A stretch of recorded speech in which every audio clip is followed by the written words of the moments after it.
diplomatique.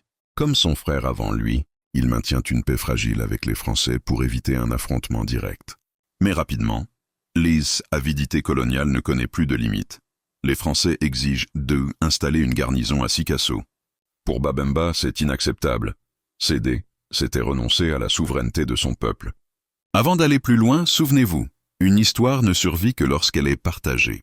Votre soutien est essentiel pour faire vivre cette mémoire de Babemba Traoré. Alors abonnez-vous, partagez cette vidéo, et ensemble, faisons briller la lumière du savoir à travers l'Afrique et le monde. Découvrez aussi d'autres grandes figures de l'Afrique et du monde sur notre page. Le siège de Sikasso. En avril 1898, l'armée coloniale française lance l'assaut. Le 15 avril, Sikasso est encerclé. Pendant plus de 2 semaines, les guerriers du Kénédougou résistent avec une bravoure inouïe. Chaque ruelle devient un champ de bataille. Chaque soldat incarne la fierté d'un peuple libre. La mort héroïque de Babemba.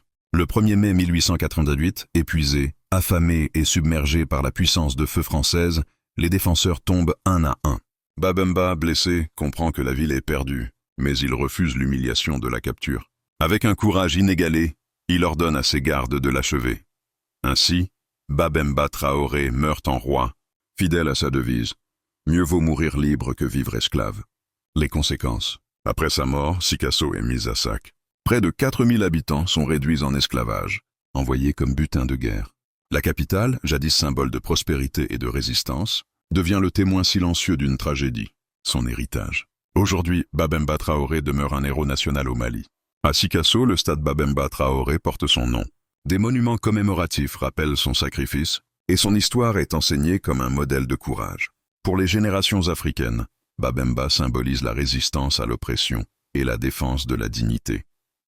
En conclusion, Babemba Traoré n'a pas seulement défendu un royaume, il a défendu l'idée même de liberté africaine.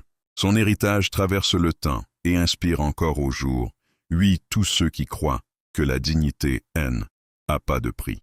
À travers son sacrifice, il nous rappelle que l'histoire n'est pas seulement faite de victoires, mais aussi de résistance héroïque qui marquent à jamais l'âme d'un peuple. Merci d'avoir voyagé avec nous à travers l'histoire de Babemba Traoré.